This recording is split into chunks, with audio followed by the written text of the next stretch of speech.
ಪರಲೋಕದವುಗಳ ಕಡೆಗೆ ನೋಡುವಂತೆ ನಿಮ್ಮ ಆತ್ಮವನ್ನು ವಾಕ್ಯದಲ್ಲಿ ಬಲಪಡಿಸುವ ಅನುದಿನದ ಧ್ಯಾನ.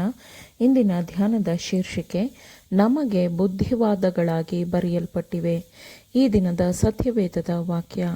ಮತ್ತೊಂದು ಸಾಮ್ಯವನ್ನು ಕೇಳಿರಿ. ಒಬ್ಬ ಮನೆಯ ಯಜಮಾನನಿದ್ದನು. ಅವನು ಒಂದು ದ್ರಾಕ್ಷೆ ತೋಟವನ್ನು ಮಾಡಿ ಅದರ ಸುತ್ತಲೂ ಬೇಲಿ ಹಾಕಿಸಿ ಅದರಲ್ಲಿ ದ್ರಾಕ್ಷೆಯ ಆಲೆಯನ್ನು ಮಾಡಿಸಿ ಹೂಡೆಯನ್ನು ಕಟ್ಟಿಸಿ ಒಕ್ಕಲಿಗರಿಗೆ ವಾರಕ್ಕೆ ಕೊಟ್ಟು ಬೇರೊಂದು ದೇಶಕ್ಕೆ ಹೋದನು. ಮತ್ತಾಯ 21ನೇ ಅಧ್ಯಾಯ 33ನೇ ವಚನ. ಕರ್ತನ ಸೇವೆಯ ಜವಾಬ್ದಾರಿಗಳನ್ನು ವಹಿಸಿಕೊಂಡಿರುವ ಎಲ್ಲರಿಗೂ ಈ ಸಾಮ್ಯವು ಬಹಳ ಮಹತ್ವವಾದ ಸಾಮ್ಯವಾಗಿದೆ. ಕ್ರಿಸ್ತನಿಂದ ಶಿಕ್ಷಣವನ್ನು ಹೊಂದಿಕೊಳ್ಳಲಿ ಎಂದು ದೇವರು ಜನರನ್ನು ಆರಿಸಿಕೊಂಡನು. ಆ ಜನರು ತನ್ನ ಸೇವೆಗಾಗಿ ತರಬೇತಿ ಪಡೆಯಬೇಕು ಎಂದು ಅವರನ್ನು ಅರಣ್ಯಕ್ಕೆ ಕರೆದೊಯ್ದು ನೈತಿಕತೆಯ ಉತ್ಕೃಷ್ಟವಾದ ಸಂಹಿತೆಯಾದ ತನ್ನ ಪವಿತ್ರ ಆಜ್ಞೆಗಳನ್ನು ದೇವರು ಕೊಟ್ಟನು. ದೇವರಿಂದ ದೊರೆತ ಪಾಠಪುಸ್ತಕವಾದ ಹಳೆಯ ಒಡಂಬಡಿಕೆಯನ್ನು ಅವರಿಗೆ ವಹಿಸಿಕೊಡಲಾಗಿತ್ತು. ಮೇಘಸ್ತಂಭದಲ್ಲಿ ನೆಲೆಸಿದ್ದ ಕ್ರಿಸ್ತನು ಅವರ ಅರಣ್ಯ ಪಯಣದಲ್ಲಿ ನಡೆಸಿದನು. ದೇವರು ತನ್ನ ಸ್ವಂತ ಬಲದಿಂದ ಐಗುಪ್ತದ ಕಾಡು ಬಳ್ಳಿಯನ್ನು ತನ್ನ ದ್ರಾಕ್ಷೆ ತೋಟಕ್ಕೆ ಸ್ಥಳಾಂತರಿಸಿದನು. ತನ್ನ ದ್ರಾಕ್ಷೆ ತೋಟದಲ್ಲಿ ನಾನು ಮಾಡಿದ್ದಕ್ಕಿಂತ ಇನ್ನೂ ಹೆಚ್ಚಾಗಿ ಅದಕ್ಕೆ ಏನು ಮಾಡಬೇಕಾಗಿತ್ತು ಎಂದು ದೇವರು ಕೇಳುತ್ತಾನೆ. ಯಹೂದಿ ಜನಾಂಗವನ್ನು ತನ್ನ ಜ್ಞಾನದ ಸಂಪತ್ತಿನ ಭಂಡಾರವನ್ನಾಗಿ ಮಾಡುವಲ್ಲಿ ಕರ್ತನು ಲೋಕಕ್ಕೆ ಸಿದ್ಧಪಡಿಸಿರುವ ಅನುಗ್ರಹಗಳನ್ನು ಎಣಿಸುವುದು ಅಸಾಧ್ಯವಾದದ್ದು. ಆತನು ವಿಶೇಷವಾಗಿ ಪ್ರೀತಿಸಿದ ಜನರು ಅವರಾಗಿದ್ದರು. ನಿಜವಾದ ದೇವರನ್ನು ತಿಳಿದಿದ್ದ ಅವರು, ದೇವರನ್ನು ಆರಾಧಿಸುತ್ತಿದ್ದ ಜನರಾಗಿದ್ದ ಅವರು ದೇವರ ರಾಜ್ಯದ ತತ್ವಗಳನ್ನು ತಿಳಿಸಬೇಕಾಗಿತ್ತು. ಅವರು ದೇವರಿಂದ ಮಾರ್ಗದರ್ಶನವನ್ನು ಪಡೆಯುತ್ತಿದ್ದರು.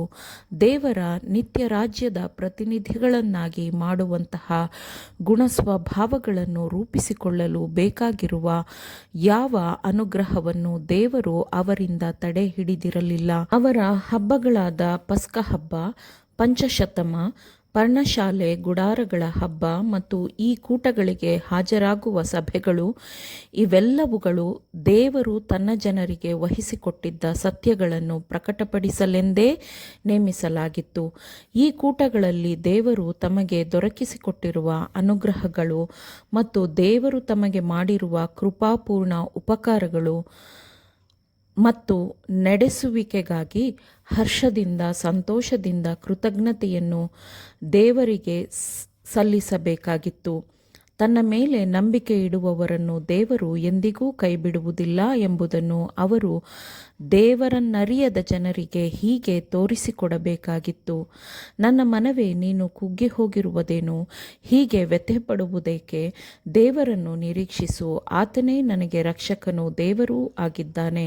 ನಾನು ಇನ್ನೂ ಆತನನ್ನು ಸ್ತುತಿಸುತ್ತಿರುವೆನು ಎಂಬುದಾಗಿ ಅವರು ಹರ್ಷಧ್ವನಿಯೊಡನೆ ಹಾಡಬೇಕಿತ್ತು.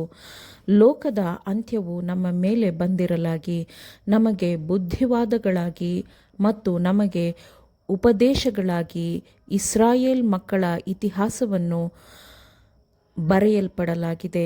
ಈ ಕೊನೆಯ ದಿನಗಳಲ್ಲಿ ನಂಬಿಕೆಯಲ್ಲಿ ದೃಢವಾಗಿ ನಿಂತು ಅಂತಿಮವಾಗಿ ಪರಲೋಕ ಕಾನಾನಿಗೆ ಪ್ರವೇಶ ಪಡೆಯಬೇಕೆಂದು ಬಯಸುವವರು ಇಸ್ರಾಯೇಲರಿಗೆ ಕ್ರಿಸ್ತನು ಕೊಟ್ಟ ಎಚ್ಚರಿಕೆಯ ಮಾತುಗಳನ್ನು ಕೇಳಬೇಕು.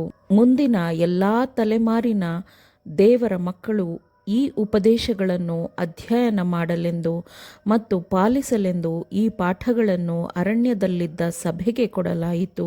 ಈ ಕಾಲದ ದೇವಜನರ ಅನುಭವವು ಅರಣ್ಯದಲ್ಲಿ ಪ್ರಯಾಣದಲ್ಲಿದ್ದ ಜನರ ಅನುಭವವಾಗಿರುತ್ತದೆ. ಒಮ್ಮೆ ಭಕ್ತರಿಗೆ ಕೊಟ್ಟ ನಂಬಿಕೆ ಸತ್ಯವನ್ನು ದೃಢವಾಗಿ ಹಿಡಿದುಕೊಳ್ಳುವವರಿಗೆ ಎಲ್ಲ ಸಮಯದಲ್ಲಿಯೂ ಸತ್ಯವು ರಕ್ಷಣಾ ಕವಚವಾಗಿಯೇ ಇರುತ್ತದೆ. ಆಮೇನ್. ದೇವರ ವಾಕ್ಯಗಳನ್ನು ಶ್ರದ್ಧೆಯಿಂದ ಆಲಿಸುವವರು ಮಾತ್ರವೇ ಆಗಿರದೆ ಪಾಲಿಸುವವರೂ ಆಗಬೇಕೆಂದು ನಿಮ್ಮನ್ನು ಉತ್ತೇಜಿಸುತ್ತೇನೆ. ಪರಿಶುದ್ಧಾತ್ಮನ ಸಹಾಯದಿಂದ ಆಲಿಸಿದ ನಿಮ್ಮೆಲ್ಲರಿಗೂ ಧನ್ಯವಾದಗಳು. ಮತ್ತೆ ದೈನಂದಿನ ಧ್ಯಾನಕ್ಕಾಗಿ ನಾಳೆ ಸಂಧಿಸೋಣ. ಆಮೇನ್.